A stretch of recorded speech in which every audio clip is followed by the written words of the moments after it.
ہوں آپ کا دوست عامر ولایت اور آپ دیکھ رہے ہیں لرن فار لائف۔ آج کی کہانی ایک بزنس مین کی کہانی ہے جس کا بزنس مختلف ممالک میں پھیلا ہوا تھا، اور وہ ایک دن شام میں اپنے گھر پر آتا ہے اور بڑی ہی پرسکون ماحول کے اندر چائے پیتے ہوئے، سسکیاں لیتے ہوئے بڑے صوفے پہ آرام کر رہا ہوتا ہے کہ ایک اکاؤنٹنٹ آتا ہے اپنی کچھ معاملات ڈسکس کرنے کے لیے۔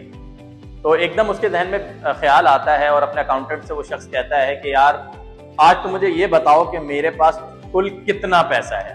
اکاؤنٹنٹ یہ سن کے بڑا حیران ہوتا ہے اور ان سے کہتا ہے کہ سر یہ تو حساب لگانا کافی مشکل ہے کیونکہ آپ کا بزنس تو مختلف ممالک میں ہے اور اس کو جوڑنے کے لیے مجھے کم سے کم 4 سے 5 دن درکار ہوں گے۔ لیکن وہ مسکرا کر کہتا ہے نہیں میں آج چیک کرنا چاہتا ہوں میرے پاس ٹوٹل کتنا پیسہ ہے، تم مجھے 4 سے 5 دن میں بتاؤ، مجھے مسئلہ نہیں ہے۔ 4 سے 5 دن گزرتے ہیں تو وہ سیٹ اپنے پاس اپنے اکاؤنٹنٹ کو بلاتا ہے اور کہتا ہے مجھے بتائیں کہ میرے پاس کل کتنا پیسہ ہے۔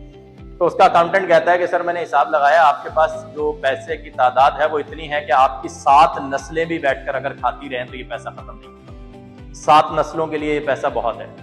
تو وہ سیٹ جو ہے بڑا خوش ہوتا ہے اور مسکرا کر کہتا ہے کہ یار میں نے زندگی میں کیا کچھ اچیو کر لیا، اور چائے پیتے ہوئے بڑے ہی دھیمے لہجے میں اپنے صوفے پر بیٹھتا ہے۔ اور اچانک اس کے ذہن میں خیال آتا ہے کہ یار میں نے جتنا پیسہ کمایا ہے وہ 7 نسلوں کے لیے تو کافی ہے، تو میری 8ویں نسل کا کیا ہوگا، وہ کیا کرے گی، اس کے لیے کیا کرنا ہوگا۔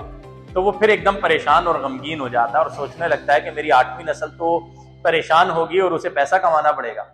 اب اس کی ٹینشن بڑھتی چلی جاتی ہے اور وہ اس ٹینشن کے اندر بہت زیادہ پریشان ہو جاتا ہے۔ اس کو ہاسپٹل لے کر جاتے ہیں، اس کی طبیعت ناساز ہو جاتی ہے، ڈاکٹر اس کو ٹریٹ کرتے ہیں اور وہ کہتے ہیں کہ یار اس کو ڈپریشن ہو گیا ہے، ٹینشن میں آ گیا ہے، ان کو کھلی فضا میں رکھو، یہ بہتر ہو جائے گا۔ وہ باہر نکلتا ہے، ہوا میں ٹہل رہا ہوتا ہے، اس کو ٹینشن کم نہیں ہو رہی ہوتی اور وہ کیا کرتا ہے کہ کوئی اسے بتاتا ہے کہ آپ فلاں بزرگ کے پاس جائیں اور وہ آپ کو اس مسئلے کا حل کر کے دیں گے، آپ کی اس فرسٹریشن کو وہی کم کر سکیں گے۔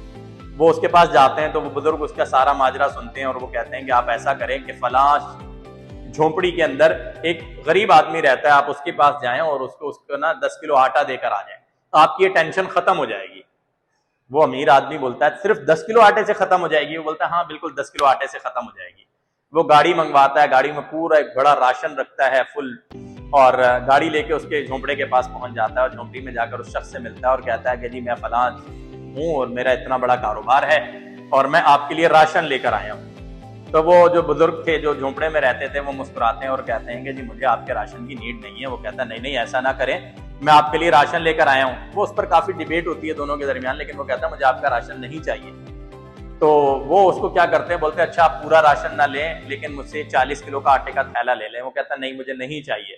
وہ کہتا ہے اچھا بھائی 10 کلو آٹے کا تھیلا لے لیں۔ وہ کہتا ہے یار مجھے نہیں چاہیے۔ دونوں کی تکرار ہو جاتی ہے، بزنس مین بڑا خفا ہوتا ہے، بولتا ہے یار میں فری میں چیزیں دے رہا ہوں اور یہ لینے کو تیار نہیں ہے۔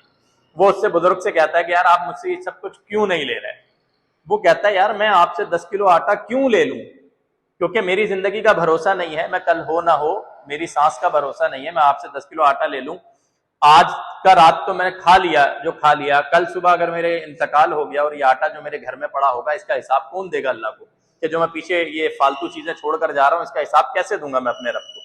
تو اس لیے میں اپنے پاس ضرورت سے زیادہ چیزیں اکٹھی نہیں کرتا، صرف ضرورت کی اور استعمال کی چیزیں رکھتا ہوں، تو اس لیے مجھے آپ کی یہ احسان نہیں چاہیے۔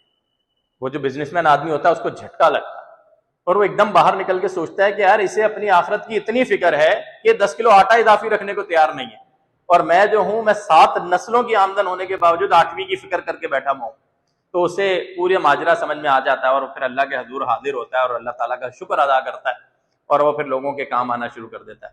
مورل آف دا اسٹوری یہ ہے کہ آپ کو اللہ تعالیٰ کی ذات نے جو دیا ہے اس پر شکر ادا کریں، صبر کریں اور خوش رہیں، نہ کہ آگے پیچھے دیکھ کر اپنے آپ کو پریشان کرتے رہیں۔ اور ہماری زندگی میں آج کل بہت زیادہ یہی معاملات ہیں کہ ہم لوگوں کو دیکھ دیکھ کر اپنے آپ کو پریشان کر رہے ہیں۔ بیسک نیڈس ہماری پوری ہو رہی ہیں، ہمارے پاس روٹی بھی ہے، کپڑا بھی ہے، مکان بھی ہے، لیکن ہمیں بڑی گاڑی چاہیے، بڑا موبائل چاہیے اور لائف میں لگژری چاہیے، اور خاص کر خاندان میں دیکھتے ہوئے، آس پڑوس میں دیکھتے ہوئے کہ کون کیا کر رہا ہے، ہم اپنے آپ کو پریشان کر رہے ہیں۔